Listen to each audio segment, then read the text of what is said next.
अपनी प्रजा को महाराज पृथु जी ने कहा कि सबसे पहली बात किसी पर दोष दर्शन नहीं करना। वही देखो, हर जगह परमार्थ की जहां सावधानी की वार्ता है वहां कोई ऋषि बोले या कोई भक्त बोले या भगवान बोले, शास्त्र बोले, एक ही बात है।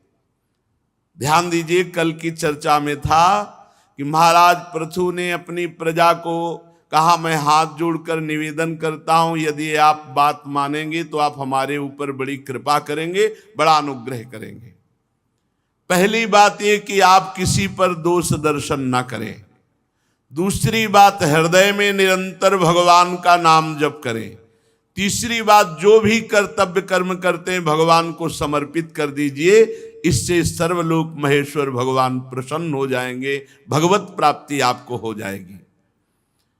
पृथ्वी तल पर हे मेरे प्रजाजन, वही मेरा प्रिय है जो यज्ञ भोक्ताओं के, अधीश्वरों के भी अधीश्वर सर्वगुरु भगवान श्री हरि का निरंतर भजन करते हैं। ये बहुत बढ़िया बात है। भगवान का निरंतर भजन करते हैं, वे मुझ पर बड़ी कृपा करते हैं। महाराज पृथु ने कहा, वे मुझ पर बड़ी कृपा करते हैं। अहो ममामि वितरन्त्यनुग्रहम् हरिं गुरुं यज्ञ भुजामधीश्वरम् स्वधर्म योगेन यजन्ति मामका निरंतरम छोड़ितले दृढ़व्रता। वो मेरे ऊपर बड़ी कृपा करते हैं, जो मेरी प्रजाजन है, जो यज्ञ भोक्ताओं के अधीश्वर भगवान श्री हरि का निरंतर भजन करते हैं। निरंतर भजन कैसे बनता है? तो कह रहे हैं, जो सहनशील हैं, जो तपस्या के धनी हैं, जो तत्वज्ञानी हैं, ऐसे वैष्णवों को और ब्रह्म ऋषियों को जो आदर देता है, पूजन करता है और इनको भोग पवाता है, तो उसके भजन की वृद्धि होने लगती है। निरंतर भजन का अभ्यास कैसे पुष्ट हो? बोले, ऐसे भजनानंदी महापुरुषों का सेवन करो, जो सहनशील है, तपस्वी है, तत्वज्ञानी है। ऐसे वैष्णव, ऐसे ब्रह्म ऋषियों का आदर, संग और उनको भोजन। सभी से विनय पूर्वक मैं प्रार्थना करता हूं कि सर्वांतर्यामी भगवान वैष्णव सेवा से बहुत जल्दी प्रसन्न होते हैं। जो भगवान की आराधना में तन्मय भक्त जन है, इनकी आराधना से भगवान बहुत प्रसन्न होते हैं। पूज्य श्री सुदामा कुटी के महाराज जी, उन्होंने कहा, वैष्णव सेवा का तुरंत फल होता है, तुरंत फल होता है। हृदय में तुरंत वैष्णव सेवा से आपके परिवर्तन शुरू हो जाएगा। संत सेवा का तुरंत फल होता है। यहां श्री पृथु जी महाराज कह रहे हैं, जो स्वयं प्रकाश सर्वांतर्यामी भगवान को प्रसन्न करना चाहता है, उसे निरंतर भजन करना पड़ेगा। और निरंतर भजन के लिए जो सहनशील हैं, तपस्वी हैं, तत्वज्ञानी हैं, ऐसे वैष्णव और ऐसे ब्रह्म ऋषियों का आदर, सम्मान, संग और उनको भोजन पवाना। आप सभी से मैं विनय पूर्वक कहता हूं, ब्रह्म ऋषियों की सेवा करने से बहुत जल्दी भगवान प्रसन्न होते हैं। वैष्णव सेवा, ब्रह्म ऋषियों की सेवा अगर नित्य बनने लगे तो बहुत जल्दी चित्त शुद्ध होकर के बिना ज्ञानाभ्यास के उसे मोक्ष पदवी प्राप्त हो जाएगी। बिना तत्व ज्ञान के अभ्यास के कि सब में भगवान है, ऐसा कुछ लगाने की जरूरत नहीं। हृदय पवित्र हुआ, यह अनुभव हो जाएगा, जित देखो तित श्याममयी।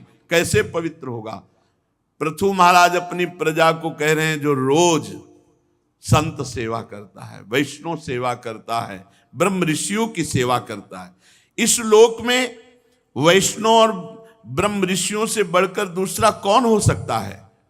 एक बहुत काल तक अग्नि में हवन करे और एक वैष्णव को भोजन पवा दे तो वैष्णव भोजन पवाने से भगवान बहुत जल्दी प्रसन्न हो जाएंगे। इंद्रादि यज्ञीय देवताओं को जो हवन किया जाता है उससे ज्यादा तत्वज्ञानी ब्रह्म ऋषि और भगवत भक्तों को जो श्रद्धा पूर्वक प्रसाद पवाया जाता है, तो चेतना शून्य होम यज्ञ में वो लाभ प्राप्त नहीं होता जो चैतन्य वैष्णव ब्रह्म ऋषियों के पवाने से होता है।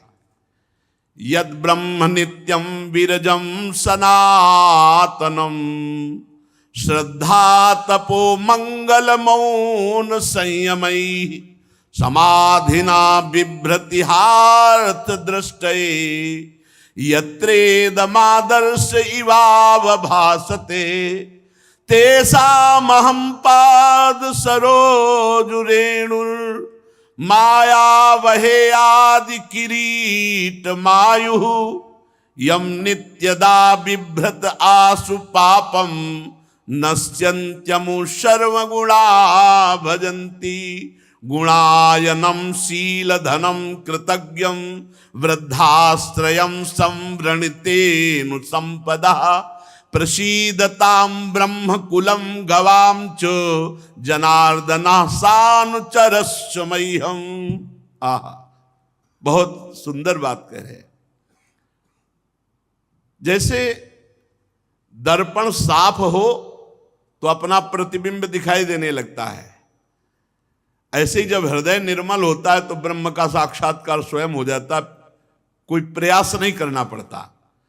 और हृदय की शुद्धि के लिए श्रद्धा तपो मंगल मौन संयमई, जो भगवत श्रद्धा से युक्त हैं, भगवत तपस्या संलग्न है, जो मंगलमय आचरण करते हैं और ज्यादातर मौन रहते हैं, ऐसे संयमी जो वैष्णव जन हैं, जो भगवत भक्त हैं, जो ब्रह्म ऋषि जन हैं, उनकी जो आराधना करता है उसका हृदय निर्मल हो जाता है। हृदय निर्मल होने पर ऐसे ब्रह्मबोध, ऐसे भगवत साक्षात्कार हो जाता है जैसे दर्पण साफ होने पर अपना प्रतिबिंब दिखाई देता है। तेषामहं पाद सरोज रेणुर माया वहे याद किरीट मायु, मैं ऐसे ब्रह्म ऋषि वैष्णव जनों की चरण कमल की धूली अपने मुकुट पर धारण करता हूं, आयु पर्यंत धारण करूंगा, क्योंकि वो चरण रज धारण करने से तत्काल सारे पाप नष्ट हो जाते हैं और भगवत सेवा संबंधी सद्गुण प्रकट हो जाते हैं। अर्थात अपनी प्रजा को उपदेश कर रहे हैं, वैष्णव सेवा करो, ब्रह्म ऋषियों की सेवा करो, उनका चरण धोवन अपने माथे पे धारण करो। बड़ी बड़ी यज्ञों से भगवान जैसे संतुष्ट नहीं होते, वैसे अपने भक्तों को पवाने से, ब्रह्म ऋषियों को पवाने से संतुष्ट होते हैं। गुणवान, शील संपन्न, कृतज्ञ और गुरुजनों की सेवा करने वाले के पास लौकिक पारलौकिक संपदाएं अपने आप इकट्ठा हो जाती है। अतः मेरी यही आज्ञा है, प्रार्थना है कि ब्रह्म ऋषियों का, गौवंश का और भगवत भक्तों का आराधन हो तो श्री भगवान अपनी समस्त विभूतियों के साथ प्रसन्न हो जाते हैं। श्री मैत्रेय जी कहते हैं, महाराज पृथु का यह सुंदर उपदेश सुनकर सभा में देवता पितर ब्राह्मण जितने बैठे थे साधुवाद साधुवाद साधु साधु यो कहकर प्रशंसा करने लगे। समस्त संत जन भी विराजमान थे। उन्होंने कहा, पुत्र के द्वारा पिता कैसा भी पापी हो पुण्य लोकों की प्राप्ति कर लेता है। आज ये यथार्थ सत्य पापी वेन का निस्तार हो गया कि आप जैसे पुत्र प्रकट हो गए। पृथु जी से कहा, अगर पुत्र भगवत आचरण करने वाला है तो पिता कितना भी पापी हो उसे भगवत प्राप्ति हो जाएगी, ये शास्त्र कहता है। इसीलिए मनाया जाता है कि कोई भगवान का भक्त हमारे घर में प्रकट हो जाए। इसका उदाहरण है पापी वेन महाराज पृथु और हिरण्यकश्यप। घोर नरकों की प्राप्ति होती यदि प्रहलाद जैसा भक्त ना होता। प्रहलाद ने हिरण्यकश्यप को पुनः परम पद में।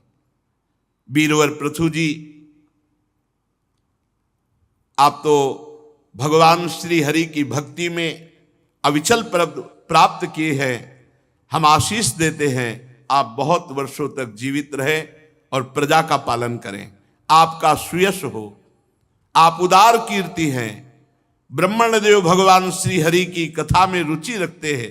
हमारा बड़ा सौभाग्य है कि आप जैसा हमने राजा पाया, और अपनी प्रजा को ऐसा उपदेश देना आपके लिए कोई आश्चर्य की बात नहीं है, क्योंकि आप अपनी प्रजा के ऊपर बहुत प्रेम रखते हैं। करुणामय महापुरुष अपने प्रियजनों को ऐसा ही उपदेश करते हैं।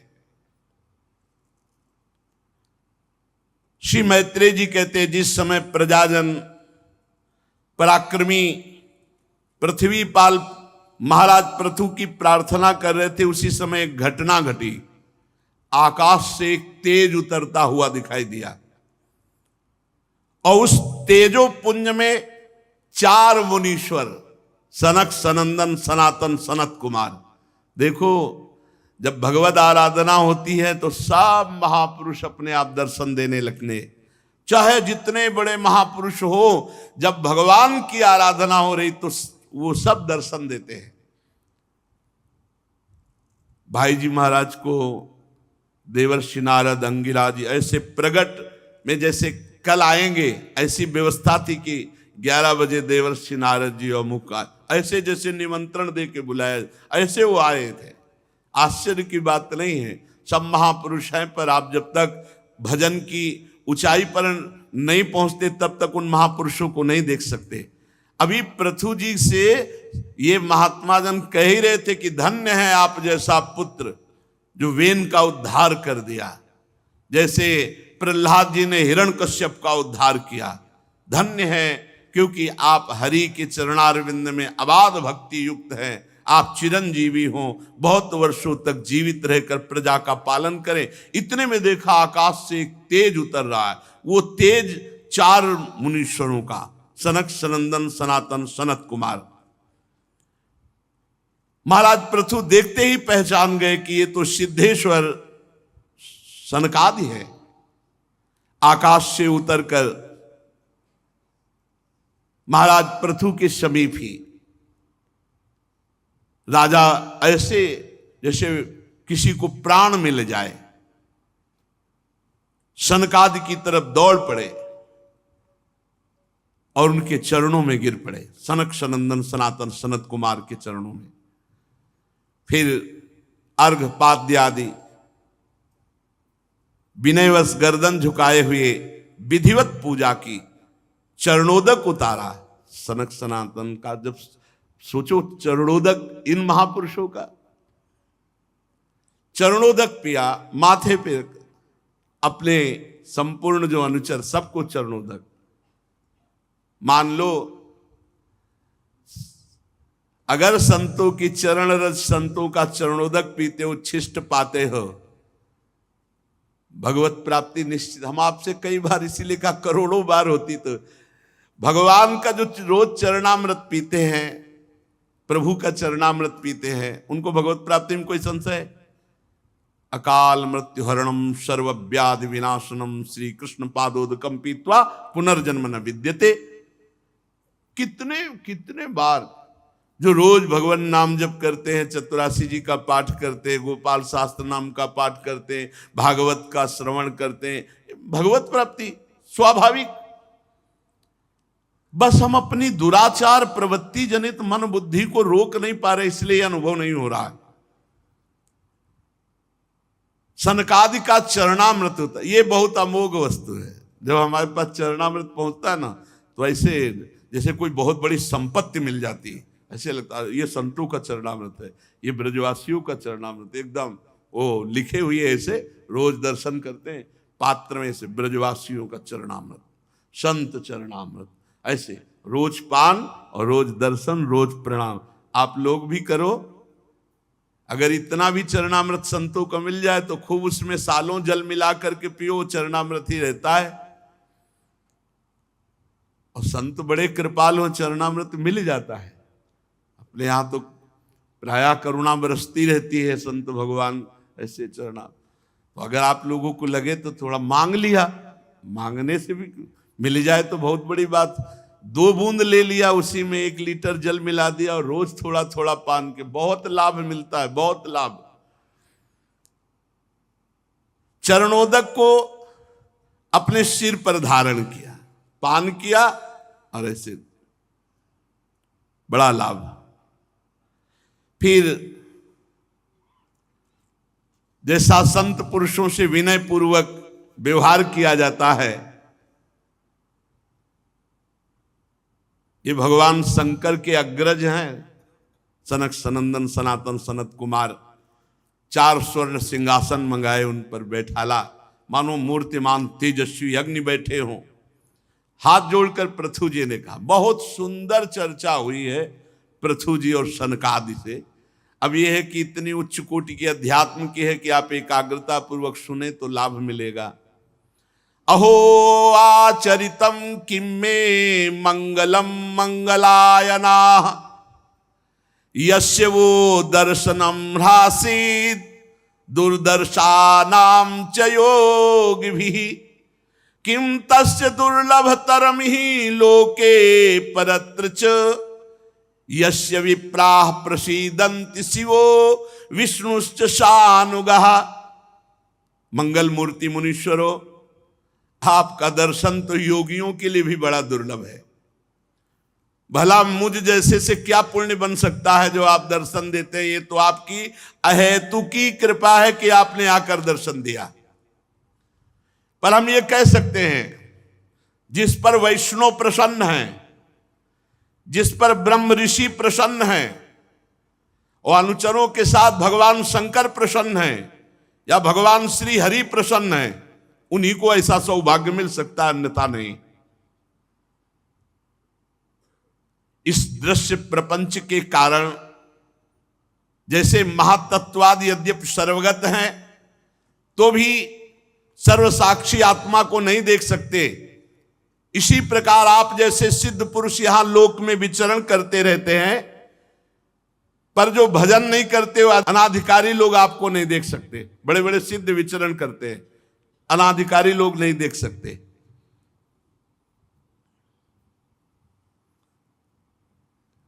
कई बार महापुरुषों के दर्शन होते हैं अव्यक्त रूप से। एक बार बहुत एकांत क्षेत्र, पीछे देखा, एक बड़े अवधूत कोटि के संत खड़े थे और उन्होंने कहा, जीवन में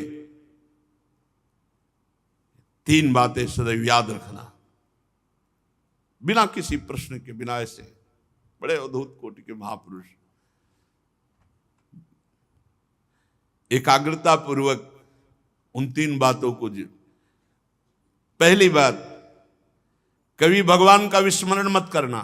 दूसरी बात, कभी धन अपने नाम मत रखना। तीसरी बात, अपने नाम कभी कोई जमीन मत रखना।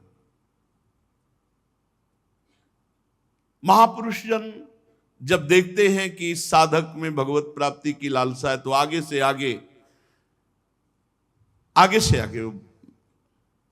आपको पूछने की जरूरत नहीं पड़ेगी। आप जैसे सिद्ध महापुरुष लोक में विचरते रहते हैं, पर जो भजन नहीं करते अनाधिकारी लोग, वो आपको नहीं देख पाते। जिनके यहां आप जैसे महापुरुष थोड़ा जल ले लें या आसन स्वीकार कर लें, बैठ जाएं, कोई पदार्थ स्वीकार कर लें, कुछ ले लें, वो धन्याति धन्य हो जाते हैं। आप जैसे महापुरुष कुछ सेवा स्वीकार कर लें। जिनके घरों में भगवत भक्तों के चरणामृत का छींटा नहीं पड़ा, वो चाहे जितना वैभव संपन्न हो, वो भूतों के रहने वाले घर के समान है। वो व्यर्थ है, अपवित्र घर है जिनमें भक्तों का चरणोदक नहीं पड़ा। और भगवान की कृपा से सौभाग्य से अपने लोगों को बचपन में से ये सौभाग्य मिल रहा है। 8 सन्यासी महात्मा जन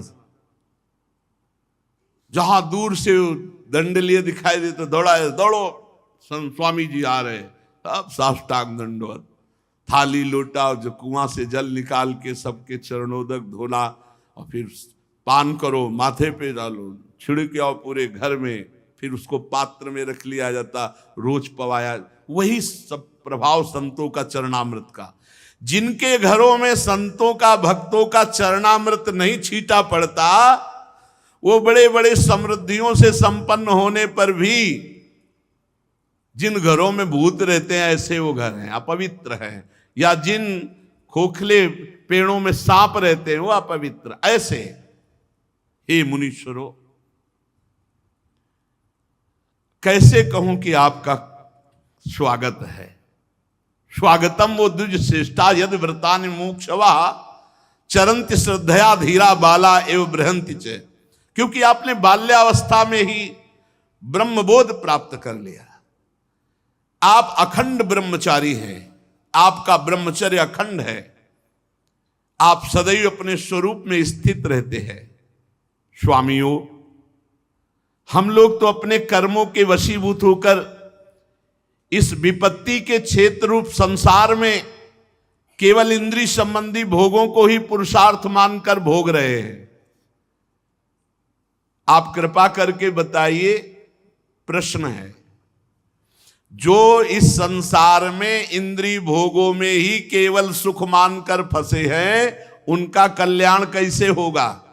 उनका निस्तार का उपाय क्या है? और आप लोगों से ये पूछना कि आपका कुशल मंगल है, ये उचित नहीं है, क्योंकि आप सदैव आत्मा में रमण करते हैं, आत्मस्वरूप हैं। तो क्या कुशल और क्या अकुशल आपके लिए? तो जो अपने स्वरूप में स्थित, उसमें कोई फर्क नहीं पड़ता, चाहे विपत्ति हो, चाहे संपत्ति हो, दुख हो, सुख हो, साप हो, वरदान हो, कोई फर्क नहीं पड़ता। क्योंकि जो आत्मानंद में निमग्न है उसको इन बाहरी साप, वरदान, दुख, सुख, लाभ, हानि, मान, अपमान से कोई फर्क नहीं। एक हमने संत से सुना कि एक बार भगवान गौरी शंकर नंदीश्वर पर विराजमान होकर जा रहे थे, तो शनकादि चारों हरिशरणम हरिशरणम हरिशरणम ध्यानस्थ थे। भगवान शिव वहां से निकले, कोई प्रणाम नमस्कार, कोई भगवान शिव को कोई फर्क नहीं। अंबा ने कहा, जगत गुरु भगवान शिव को प्रणाम भी नहीं किया, ऐसे ही गर्दन, उनको गुस्सा आ गया, साप दे दिया, जाओ आउट हो जाओ। गर्दन ऐसे सीधी की, झुकाया नहीं जैसे। भगवान शिव ने कहा कोई फर्क नहीं पड़ता इनके ऊपर। बोले क्यों? इनको पश्चाताप, तो बोले कभी पश्चाताप नहीं होगा। चाहे सनकादि का शरीर हो, चाहे उठ का शरीर, इनको शरीर से कोई लेना देना नहीं, ये अपने स्वरूप में स्थित है। कुछ दिनों बाद फिर उधर से निकले तो भगवान शिव को देखा, वो देखा ही नहीं था, देखा तो प्रणाम किया। भगवान शिव ने कहा कैसे हो? बोले अंबा है ना, बहुत कृपा है। पहले भिक्षादि के लिए तो सोचना भी पड़ता था, अब तो हरे हरे पत्ते खाते हो, हरी शरणम रटते, कोई परेशानी नहीं। खा कहे तो इनको सनकादि रूप में करो, इनको कोई फर्क नहीं पड़ता। तो कह रहे आपके लिए पूछना कि कुशल मंगल है कि नहीं, तो आप तो आत्मा में रमण करते हैं, आपके लिए ना कुशल हो ना अकुशल, दोनों बराबर, कुशल अकुशल से कोई मतलब नहीं। प्रभु, आपका समागम बड़ा दुर्लभ है, उसका लाभ मिलना चाहिए। इससे मैं पूछता हूं कि जो भोगों में मनुष्य फंसे हैं, उनका सुगमता पूर्वक कल्याण कैसे होगा? प्रभु, ये आत्मबोध तो बहुत धैर्यवान, बहुत अच्छे ज्ञानी के हृदय में आत्मबोध होता है, पर विषयी पुरुषों पर कृपा करने के लिए आप जैसे महापुरुष भ्रमण करते रहते हैं। आप ये बताइए कि विषयी पुरुष का कल्याण कैसे होगा? जो भोगों में सुख मानता है। राजा पृथु के ये युक्ति युक्त गंभीर परमित मधुर वचन सुनकर श्री सनत कुमार जी बड़े प्रसन्न हुए और मुस्कुराते हुए बोले। सनत कुमार जी ने कहा, महाराज, आपने सब कुछ जानते हुए भी समस्त प्राणियों के कल्याण की दृष्टि से बड़ी अच्छी बात पूछी। साधु भक्त पुरुषों की बुद्धि ऐसी हुआ करती कि वो ऐसी चर्चा करते जिससे जगत का कल्याण हो। संत पुरुषों का समागम श्रोता और वक्ता दोनों को अभिमत है, क्योंकि उनके प्रश्नोत्तर सभी का कल्याण करते हैं। अब उत्तर शुरू। राजन, श्री मधुसूदन भगवान के चरण कमलों के गुणानुवाद में अविचल प्रीति, जो बहुत कठिन है, इससे सारी वासनाएं नष्ट हो जाती है। क्या पहला उपाय बताया? भगवान की लीला कथा श्रवण। इससे बहुत जल्दी हृदय निर्मल हो जाता है। खूब लीला कथा सुनो, जहां चर्चा भगवान की। प्रपंच मत करो, 4 साधक बैठो, कोई न कोई प्रभु की चर्चा करो, कोई न कोई सिद्धांत की चर्चा करो। और भगवान भी आदेश करते, मत चित्ता मदगत प्राणा बोधयंता परस्परम। कह रहे हैं वासना रूप मल को सर्वथा नष्ट कर देती है। अस्तिव राजन भवतो मधुद्विषः पादारविंदस्य गुणानुवादने रतिर्दुरापा विधुनोति नैष्ठिकी कामं कषायम मलमंतरात्मनः। जो भगवान श्री मधुसूदन की कथा सुनता रहता है, गुणानुवाद करता रहता है, उसका वासना रूप मल सर्वथा के लिए नष्ट हो जाता है। ये वासना किसी और उपाय से नहीं नष्ट होती, केवल भगवत चर्चा से। जैसे मोह को महिषासुर बताया गोस्वामी जी ने, और कथा को दुर्गा आद्याशक्ति बताया। कि जैसे महिषासुर को कोई देवता या नहीं मार सकता था उस समय बलवान, तो सब दैवी शक्ति का स्वरूप दुर्गा भगवती ने महिषासुर को मारा। ऐसे ही जो मोह है, अज्ञान है, वासना है, ये महामोह महिषेश विशाला और राम कथा कालिका कराला। माता जी ने वो रूप धारण करके मार डाला महिषासुर को। ऐसे ही भगवान की चर्चा हमारी वासना को, मोह को ये नष्ट कर देती है। यहां सनकादि जी ने पहला उपाय बताया, खूब भगवत चर्चा सुननी चाहिए, नशा होना चाहिए। और ये साधक का नहीं, ये सिद्धों का भी है। भगवान शंकर को क्या जानना है? कागभूषुंड जी के यहां हंस बन करके रोज चर्चा सुनते हैं, और जब वहां नहीं जाना होता तो अंबा जी श्रोता बन जाते हैं, भगवान शिव चर्चा करने लगते हैं अंबा जी से ही। बड़ी अमृतमयी कथाएं। वासना रूपी मल को नष्ट करने के लिए और कोई उपाय नहीं भगवान की चर्चा के सिवा। ये बैठा लो। जो साधक सत्संग नहीं सुनते हैं, परस्पर भगवत चर्चा नहीं करते हैं, उनमें बड़ी कमियां बनी रहती है। पहली बात तो ये अहंकार बना रहता है कि हम श्रेष्ठ हैं, और बहुत से अंदर दोष बने रहते हैं, वो सत्संग के द्वारा ही नष्ट होते हैं। शास्त्र जीवों के कल्याण के लिए भली भांति विचार करने वाले हैं। उनमें आत्मा से भिन्न देहादि के प्रति वैराग्य और अपने स्वरूप में सुदृढ़ अनुराग होना, ये कल्याण का साधन निश्चित किया गया है। भगवान की लीला कथा सुनने से वासना मल का नाश होता है। जो ही वासना नष्ट होती तो शरीर से वैराग्य होता है। शरीर 3 है, स्थूल सूक्ष्म कारण। तीनों शरीर से जहां वैराग्य हुआ तहां आत्मस्वरूप में दृढ़ रति होती है, और आत्मस्वरूप में आत्मरति हो जाना ही जीवन का परम लक्ष्य है, परम कल्याण है। आत्मा हमारे प्रभु हैं, आत्मा हमारे आराध्य देव हैं। ये बात एक शब्द में कह गए। अब इसको विस्तार पूर्वक वर्णन करते हैं। पहले शब्द में उत्तर है, संसारी भोगी पुरुषों को भगवत प्राप्ति का उपाय क्या? बोले खूब भगवान की चर्चा, भगवान के गुणों का कथन श्रवण करे, रात दिन भगवान का नाम जप, उनकी लीला कथा श्रवण से वासना का नाश होता है, वासना के नाश से तीनों शरीरों से वैराग्य होता है और आत्मरति होती है। आत्मरति ही ये परम कल्याण का स्वरूप है। अब उसको विस्तार से कह रहे हैं, जिसको अपना परम कल्याण चाहिए वो पहले सद्गुरुदेव भगवान का वरण करे, क्योंकि बिना गुरुदेव के, बिना गाइड के इस भूल भुलैया संसार से पार नहीं हुआ जा सकता। इसीलिए भगवान की प्राप्ति के लिए जो हम नाम जप कर रहे हैं, जो कथा सुन रहे हैं, इसका पहला फल होगा सद्गुरुदेव की प्राप्ति। एक संत आए थे सिख धर्मावलंबी, तो उन्होंने कहा कि हमने तो गुरुवाणी जी में पढ़ा है कि पूर्ण पुरुष मिले बिना, पूर्ण गुरु मिले बिना जीव का कल्याण नहीं होता। ऐसे नाम जब कर रहा है तो पूर्ण उसे गुरु नहीं मिले तो क्या कल्याण हो जाएगा? तो हमने कहा हाँ, क्या कल्याण होगा? वो नाम जब उसे पूर्ण गुरु से मिलाएगा और फिर गुरु जो नाम देगा उसे भगवत प्राप्ति करा देगा। तो यहां कह रहे हैं कि शास्त्र श्रवण हमारे अंदर जिज्ञासा प्रकट करेगा, भगवत प्राप्ति की मुमुक्षुता प्रकट करेगा, और उसके लिए हमें सद्गुरुदेव का वरण करना होगा, सद्गुरुदेव का आश्रय लेना होगा।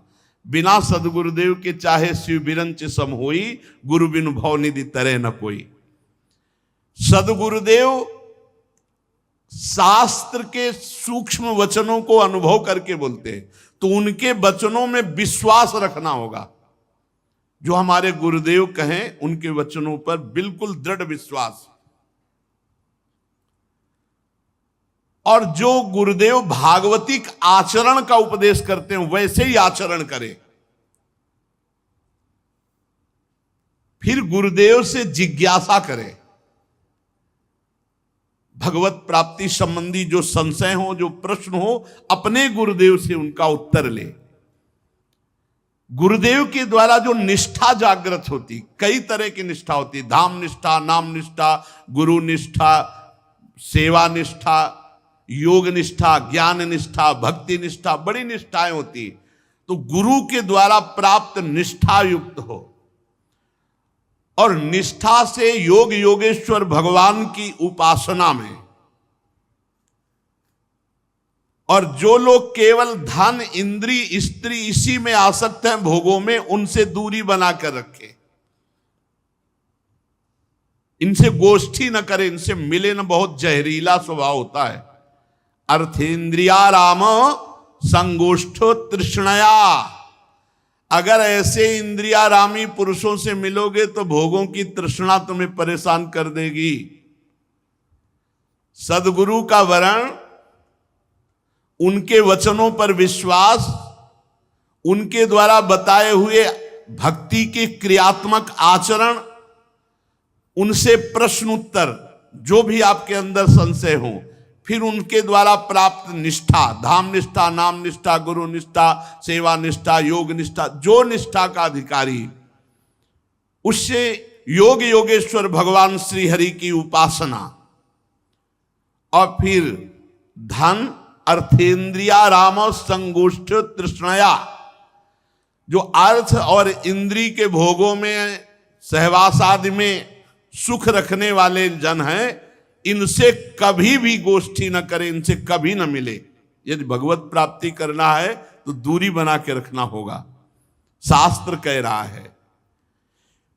क्योंकि इनकी गोष्ठी में प्रेम रखने से तृष्णा बढ़ती, भोगे हुए भोगों को भोगने का जो लालसा, वो तृष्णा। अपनी इंद्रियों को जो प्रिय पदार्थ लगे, भगवत प्राप्ति करना है तो उनको ना भोगे, या कम मात्रा में। जैसे खान पान की पदार्थ सामग्री जो बहुत प्रिय है, ये सनकादि बोल रहे हैं जो बहुत प्रिय उसे तो पाए ही नहीं। ये बहुत अच्छा, उसे हटा दे, नहीं पाना, नहीं लेना, कम मात्रा में ले लो।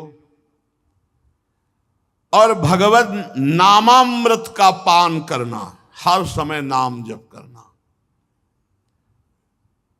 एकांत सेवन में प्रेम रखना, एकांतिक भाव होना चाहिए।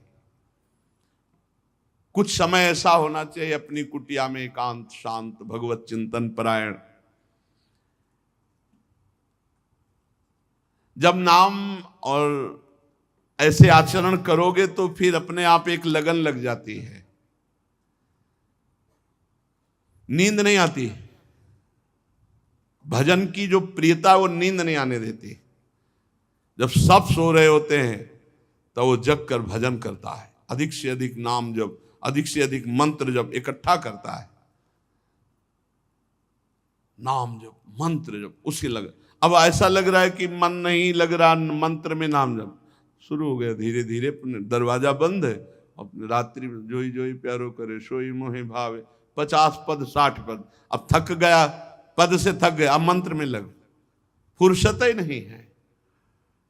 एकांतिक प्रेम, नाम जप में, भगवत चिंतन में एकांतिक प्रेम। जैसे कोई कंजूस आदमी बार बार रुपया गिनता है तो उसको बड़ा सुख मिलता है, वो रुपया देख के जीता है।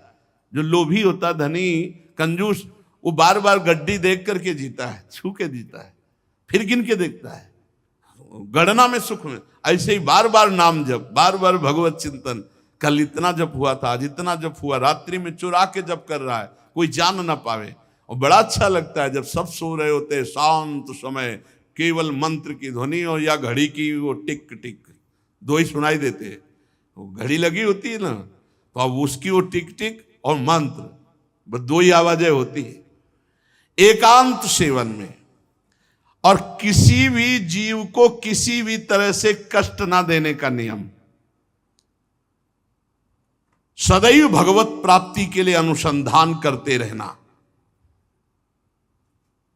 श्री हरि के चरित्रों का चिंतन करना। कभी भूलकर किसी की निंदा न करना। अपने योग क्षेम के लिए प्रयास न करना। गृहस्थी है तो प्रयास करो, फल की आकांक्षा न करो, और विरक्त है तो प्रयास भी न करना।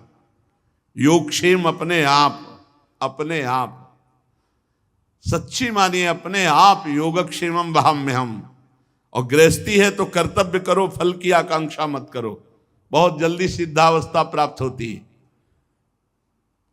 योगक्षेम के लिए प्रयत्न ना करना, ये सनकादि जन बोल रहे हैं। किसी की निंदा ना करना, और गर्मी सर्दी को सहन करना सीखना। इससे भी बहुत भजन में रुचि बढ़ती है। जीवन में कभी, ये तो यही वृंदावन में है, नहीं तो गंगा किनारे कहाँ ये पंखा हो, ये सब रेती में पंखा हो, ये सब कुछ नहीं। पूरे जीवन मंत्रमय वृत्ति, अवधूत स्थिति, द्वंद्वों को सहन करना, मान अपमान निंदा स्तुति, इनको सहन करना, इससे भगवत प्राप्ति होती है। और भक्त जनों को सुख देना। भगवान के जो प्रेमी भक्त जन हैं, वचन से, आचरण से, पदार्थ से, सेवा से उनको सुख पहुंचाना। और प्रत्येक मनुष्य को भगवत भाव से देखना। इससे आत्मस्वरूप परब्रह्म परमात्मा भगवान में प्रीति हो जाती, प्रेम हो जाता है। परब्रह्म में प्रीति, सद्गुरु में दृढ़ अनुराग, वासना शून्य हृदय, अहंकार लिंग शरीर का नाश, परमात्मा स्वरूप में स्थिति। सनकादि कह रहे परब्रह्म में जो परमात्मा भगवान श्री हरि, उनमें सुदृढ़ प्रीति, सदगुरुदेव के प्रति पूर्ण आत्मसमर्पण, वासना शून्य हृदय, ये क्रम है। और अहंकार लिंग शरीर का भस्म हो जाना, स्वरूप में स्थित हो जाना, निहाल हो गया। जब स्वरूप में स्थित हो जाता है तो कर्तृत्व और भोक्तृत्व भाव गुणों के द्वारा जो था वो मुक्त हो गया। यही है मोक्ष पदवी, यही है जीते जी जीवन मुक्त अवस्था। अब उस जीवात्मा और परमात्मा का भेद नहीं रह गया, वो परमात्मा स्वरूप हो गया, जीवन मुक्त, जीते जी जीवन मुक्त। जब तक अंतःकरण उपाधि रहती तभी तक जीवात्मा कहा जाता है। जब अंतःकरण उपाधि लय हो गई तो जीवात्मा नहीं रहता, वो स्वयं परमात्मा, ब्रह्मविद ब्रह्मयु भवति। बाह्य जगत में जब तक जल है तो अपना प्रतिबिंब दिखाई देगा, दर्पण है तो अपना प्रतिबिंब दिखाई देगा। जल और दर्पण नहीं है तो प्रतिबिंब खत्म। ऐसे ही अंतःकरण है तो जीवत्व अंतःकरण नहीं, लय हो गया तो ब्रह्म स्वरूप। जो लोग विषय चिंतन में लगे रहते हैं उनकी इंद्रियां विषयों में फंस जाती हैं, मन भोगों में ले जाता है। वह परमात्मा स्वरूप होते हुए भी अपने को ना जानने के कारण इंद्रिय मन का गुलाम, वो जीवात्मा कहा जाता है। सनकादि बोल रहे इंद्रिय विषयाकृष्टई लाक्षिप्तम ध्यायताम मनः चेतनाम हरते बुद्धे स्तंभस्तोयमिव हृदय।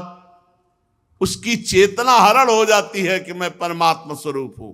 वो देहाभिमानी बनकर मन और इंद्रियों के साथ भोगों की गुलामी स्वीकार करता है। ये इंद्रिय और मन भोग बुद्धि की विचार शक्ति का अपहरण कर लेते हैं। विचार शक्ति नष्ट होने पर उसकी ये स्मृति चली जाती है कि मैं भगवत स्वरूप हूं, मैं भगवान का अंश भगवत स्वरूप हूं। स्मृति का नाश होने पर वो भ्रष्ट हो जाता है, ज्ञान रहित हो जाता है। इसी ज्ञान के नाश को पंडित जन सर्वनाश कहते हैं। भ्रस्यत्यनु स्मृतिश्चित्तम ज्ञान भ्रंशः स्मृति क्षये तद्रोधम कवयः प्राहु रात्मा पवन मात्मनः। यही आत्मा का सर्वनाश है, अपनी स्मृति का नाश हो जाना, इंद्रिय और मन का जो भोगों में आसक्त हो जाना और उसी में अपनी तन्मयता हो जाना। ये सर्वहानि हो गई। जो भोगों में अपने स्वरूप को भूलकर रमण कर रहा है वो सर्वहानि कर लिया, वो सर्व स्वार्थ का नाश कर रहा है। इससे बढ़कर लोक में और कोई हानि नहीं। जो भगवान को भूल गया और भोगों में रति, सबसे बड़ी हानि। बहुत सुंदर बात श्री सनकादिक है। फिर एक बात सुन ले, इंद्रियासक्ति मन भोगों में जब रमण करता है तो बुद्धि की विचार शक्ति को नष्ट कर देता है। जब विचार शक्ति नष्ट हो जाती है तो उसकी स्मृति नष्ट हो जाती कि मैं कौन हूं, मेरा कर्तव्य क्या है। स्मृति नष्ट होने पर उसका ज्ञान नष्ट हो जाता है। और जहां ज्ञान नष्ट हुआ तो पंडित जन इसे ही सर्वनाश कहते हैं। वो अपने उद्देश्य को भूलकर पदार्थों की भोगों की प्रियता में फंस करके अपने स्वार्थ की हानि कर लेता है। इस लोक में सबसे बड़ी हानि है भगवान का विस्मरण होकर भोगों में रति हो जाना। इसलिए बुद्धिमान उपासक को चाहिए कि धन का और इंद्रियों के भोगों का चिंतन ही ना होने पावे। इसीलिए अनन्यस चिंतयन्तो माम, मेरा चिंतन करो। क्योंकि जहां इनका चिंतन हुआ वो ज्ञान विज्ञान को भ्रष्ट कर देता है। ये बड़ी बात है। अर्थेन्द्रियार्थाभिध्यानम सर्वार्था पन्नवो नृणाम भ्रंसितो ज्ञान विज्ञाना देना विशति मुख्यताम। जब कोई साधक विषयों का ध्यान करने लगता है, विषयों का चिंतन करने लगता है, भगवान का चिंतन छोड़ देता है, तो सभी पुरुषार्थों का नाश करने वाला ज्ञान छा जाता है।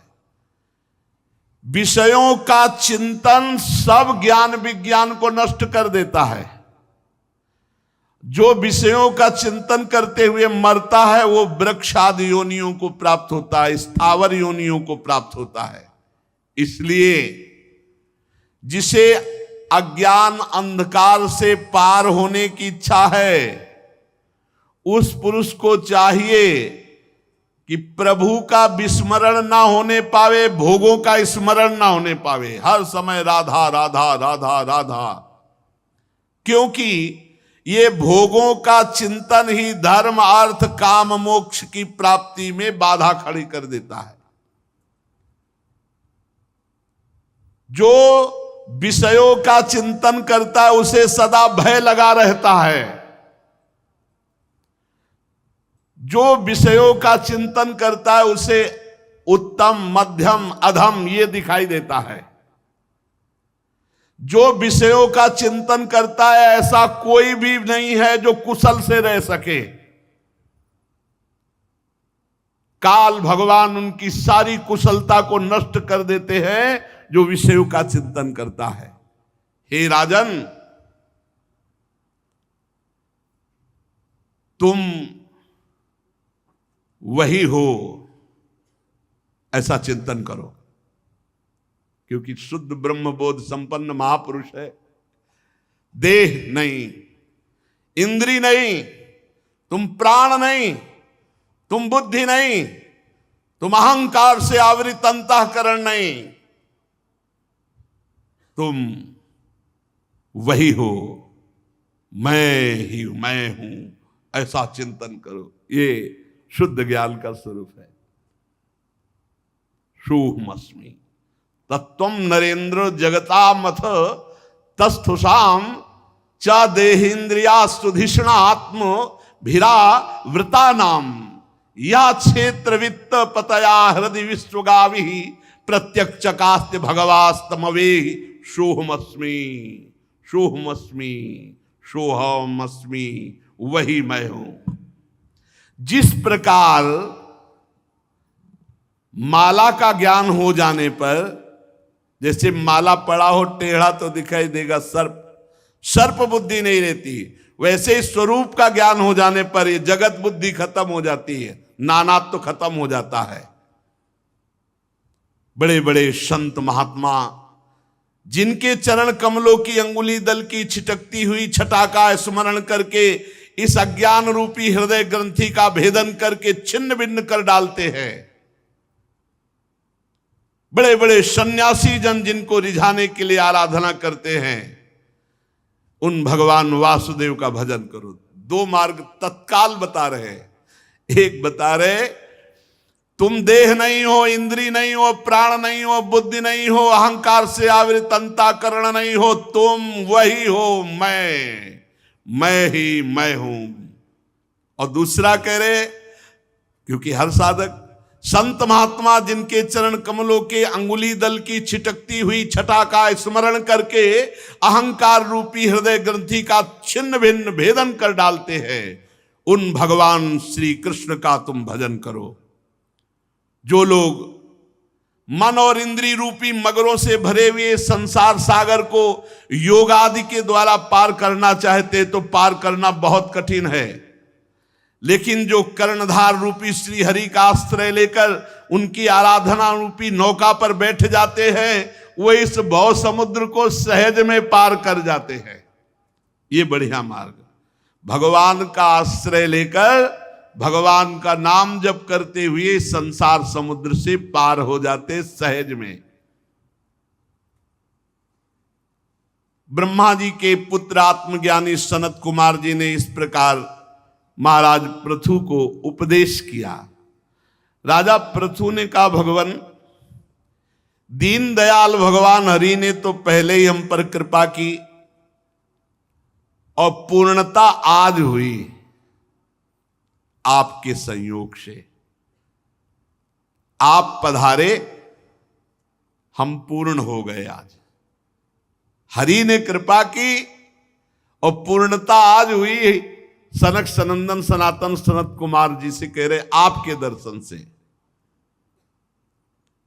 प्रभु मैं क्या दे सकता हूं आपको, क्योंकि मेरे पास जो शरीर है, जो कुछ भी है, वो तो आपका ही दिया हुआ प्रसाद है, मैं क्या दे सकता हूं। प्राण, स्त्री, पुत्र, सामग्री से भरा हुआ भवन, राज्य, सेना, पृथ्वी, कोश, ये सब आपके चरणों में समर्पित है। ये सब आपका है प्रभु, स्वीकार कीजिए सनकादि से। सेनापतित्व, राज्य, दंड, विधान, संपूर्ण लोकों का शासन, वेद शास्त्रों के ज्ञाता, ये सब आपके ऊपर अधीन है।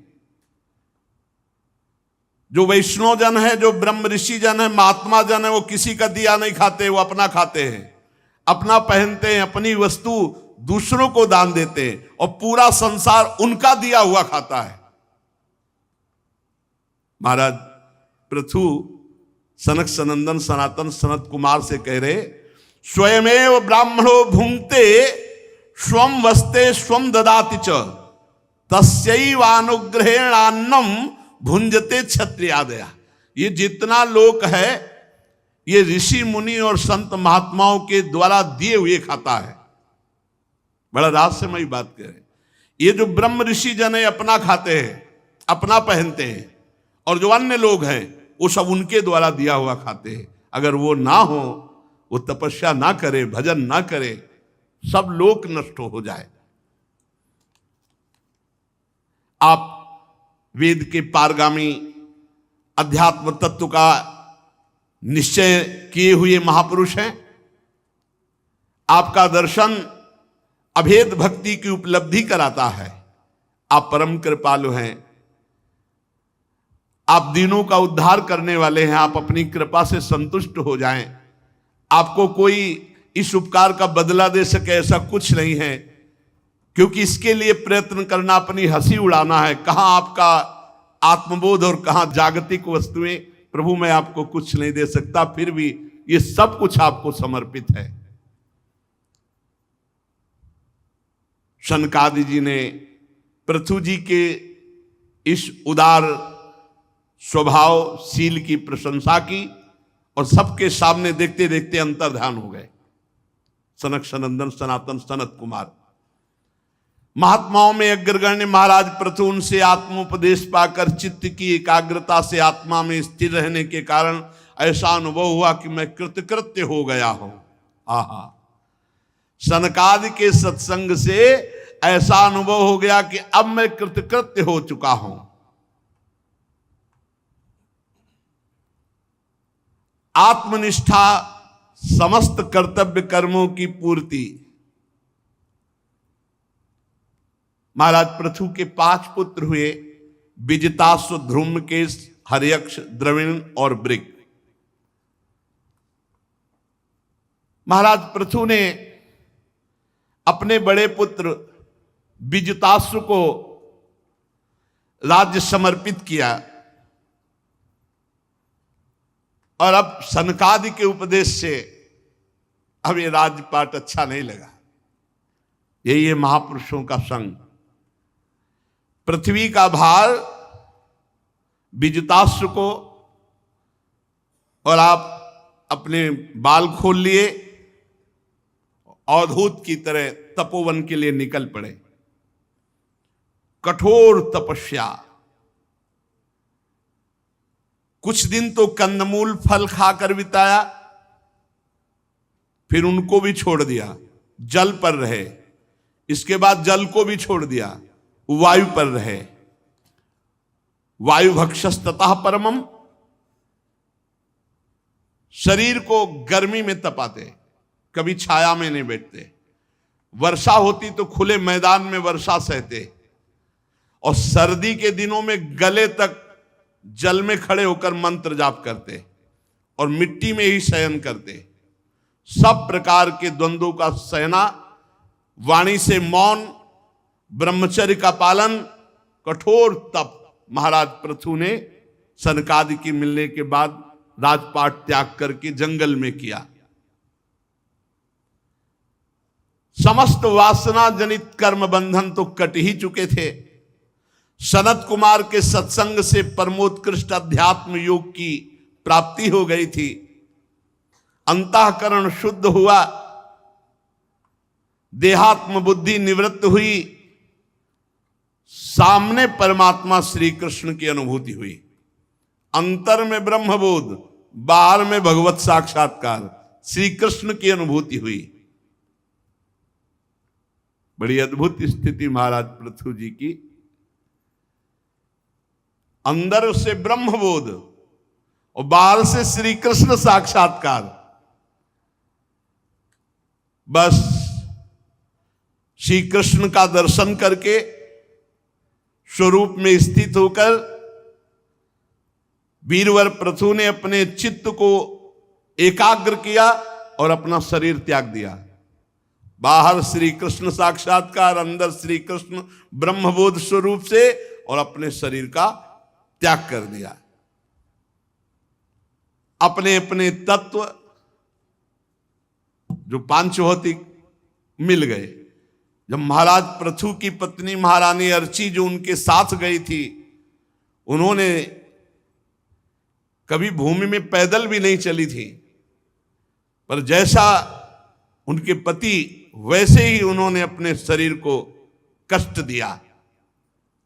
जब देखा हमारे प्राणपति अपनी जीवन लीला संपन्न कर ली, तो स्नान करके पति को जलांजलि देकर भगवान की वंदना करके और उनको गोद में लेकर चिता में प्रवेश कर जीवित अपने शरीर को जला दिया अपने पति महाराज पृथु के साथ।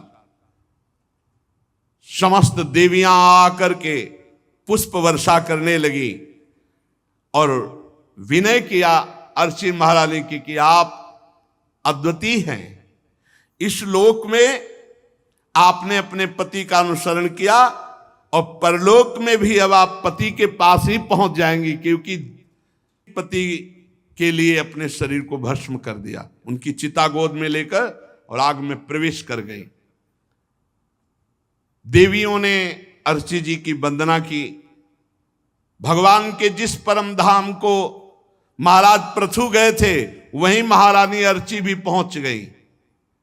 परम भागवत पृथु जी का ऐसा प्रभावशाली चरित्र है। श्री मैत्रेय जी कहते हैं, विदुर जी हमने आपको सुनाया, जो इसे गाता है, सुनता है, वो निश्चित भगवान के परम धाम को प्राप्त होता है। श्री मैत्रेय जी कह रहे हैं, जो इस चरित्र को गाता है, सुनता है, वो निश्चित भगवान के परम पद को प्राप्त होता है। या इदम सुमहत पुण्यम श्रद्धया वहितः पठेत श्रावयेत शृणुयाद्वापि सप्रथो पदवी मियात्। इत्थं भूतानुभावोऽसौ पृथुषा भगवत्तमः कीर्तितं तस्य चरित मुद्दाम चरितस्य ते। अगर कोई कामना से इसका गायन या श्रवण करे तो संतानहीन को पुत्र की प्राप्ति हो जा सकती है, अगर पाठ करे। धनहीन को धन की प्राप्ति हो सकती है। यश चाहने वाले को यश की प्राप्ति, आयु चाहने वाले की आयु प्राप्ति। और अगर कोई चाह ना करे तो भगवान के परम धाम की प्राप्ति होती है। ऐसे महामहिम भगवान के अंश से प्रकट हुए महाराज पृथु और अर्ची के पावन चरित्र को अपने लोगों ने श्रवण किया। मनन करें इसका। पूरे चरित्र का सार है, किसी पर दोष दृष्टि ना करें, निरंतर हृदय से नाम जप करें, अपने सारे कर्तव्य कर्मों को भगवान के चरणों में समर्पित कर दें। ये पृथु जी का उपदेश। सनकादि का उपदेश, भगवान की कथा खूब सुनने से हृदय का मोहमल नष्ट हो जाता है, भगवत प्राप्ति की लालसा जागृत होती, गुरुदेव के चरणों का आश्रय होता है, गुरुदेव के वचनों पर विश्वास, शास्त्र वचनों का सार गुरुदेव के वचन।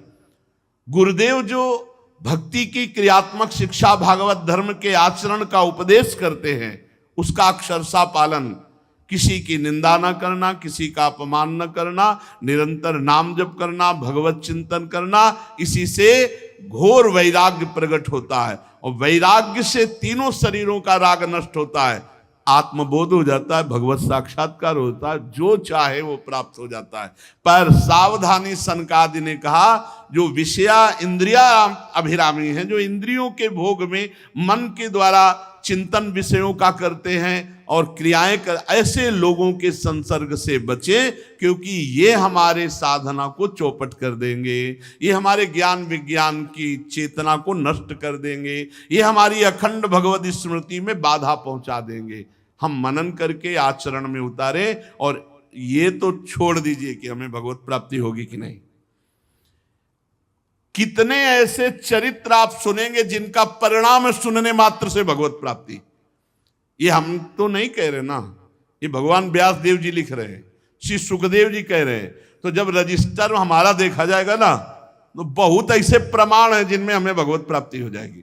ये वृंदावनवासी है, ये कथा सुना है, ये नाम जप किया है, ये दंडवती लगाई है, तो यमराज जी के पास हिसाब नहीं है इनका देने का, तो वो भगवान के हाथ में है हिसाब। और भगवान करुणामय है, भगवान एक पक्ष देखते हैं भक्त का, भगवान दो पक्ष नहीं देखते।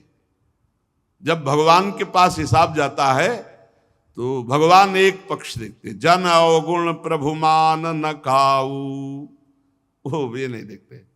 दीन बंधुवत, ये मेरा है बस, इसने मन वचन कर्म से मेरा सहारा लिया, इसकी जो गलती वो मेरी गलती है, क्योंकि मेरे सहारे था ना, बस पार हो जाते हैं।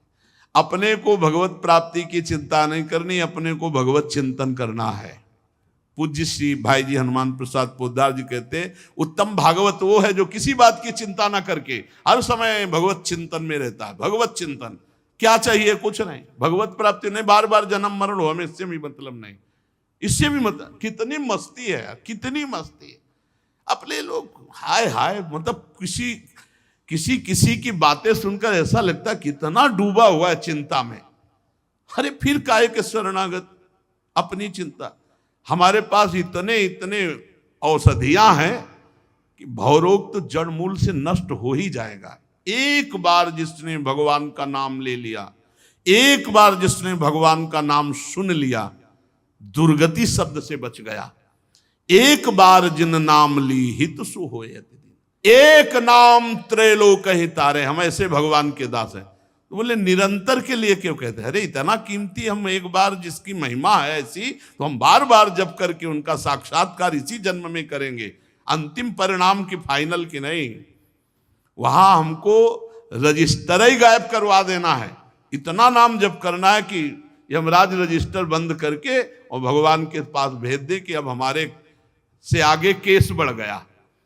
भगवान के पास हमारा रजिस्टर पहुंच जाए, इसलिए निरंतर नाम जप करो, भगवद आश्रित रहो, भगवत प्राप्ति। तो अरे भगवत प्राप्त हैं, धाम में बैठे हैं, भगवत स्वरूप हैं। हम भूल गए अपने स्वरूप को, इसीलिए हम पछता रहे, इसीलिए उसी भूल को सुधारना है।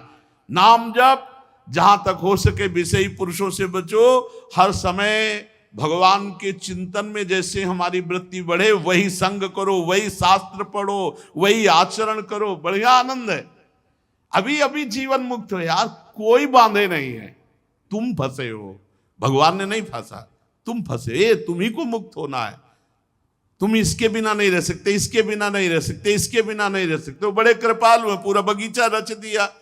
और तुम अब शरीर के बिना रहना सीख जाओ, अभी जीवन मुक्त हो गए और जान जाओगे कि कौन भगवान है, कहां भगवान है, कैसे भगवान, तुम कौन हो। अरे बाजार में तुम्हें जो खरीदना है अपने मन पसंद की खरीद लो, बाजार क्यों लगा दी, अब इसके विषय में क्यों, ये बाजार क्यों बना दी गई? नहीं, ऐसे ऐसे प्रश्न करता। किसी माया ने हमको नहीं फांसा, हम अपनी इच्छा रूपी माया में फंस गए, हम अपने शरीर रूपी माया में फंस गए। हमको अपने शरीर और इच्छाओं के राग का त्याग करना है। जिसकी इच्छा का नाश हो गया वो जीवन मुक्त अभी है, भगवत स्वरूप। अभी इच्छा मिटा दो, बस महात्मा हो आप। न कोई सद इच्छा, न कोई असद इच्छा, अभी जीवन मुक्त, मस्त, अभी मस्त। तुम्हारी मस्ती को नष्ट करने वाली इच्छा है, शब्द पकड़ लो। इच्छा मिटा दो, महात्मा हो आप, अभी ब्रह्म हो आप। इच्छा मिटा दो, ब्रह्म भूता प्रसन्नात्मा न सोचति न कांक्षत। मिटाओ इच्छा, अपनी इच्छा को श्री जी की इच्छा में दे दो, अभी सब हो गया, पता ही नहीं चलेगा। दुख किसे कहते, सुख किसे कहते, लाभ किसे कहते, हानि पता ही नहीं चलेगा, ऐसी स्थिति रहेगी। पर अब इच्छा करके फंसे हो तो अब इच्छा करके मुक्त हो। भगवत प्राप्ति की इच्छा करो और अनिच्छाओं को मिटा दो, फिर इस इच्छा को भी छोड़ दो भगवान के ऊपर और मस्त चिंतन करो। बहुत बढ़िया आनंदमय जीवन है। एक हाय हाय जो स्वभाव पड़ गया है दरिद्रता का, रोने का, अरे प्रभु के लिए रोने का नहीं, अनुकूलता के लिए रोने का, यही परेशानी। जीवन मुक्त हो, अभी आपको किसी ने नहीं पकड़ रखा, आप जीवन मुक्त हो। इच्छा ने आपको पकड़ रखा हो तो हमें बताओ, आपने इच्छा पकड़ रखी, कौन सी वस्तु आपको पकड़े? इच्छा। आपने इच्छा की है, उसी के कारण आप फंस गए। इच्छा छोड़ दो, जीवन मुक्त हो गए। कैसे इच्छा छूटे?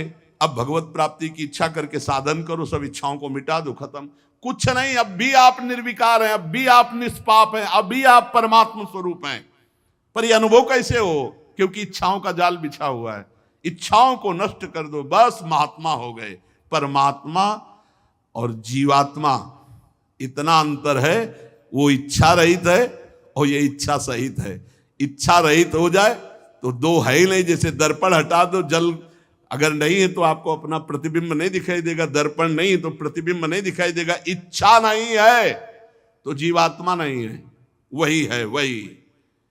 और अगर इच्छा है तो फिर जीवात्मा भी तो न जाने कितनी योनियों में जाना पड़ेगा। इसलिए भाई, इच्छा मिटाने के लिए खूब नाम जप करो। नाम जप इच्छा रहित कर देगा। जितना नाम जप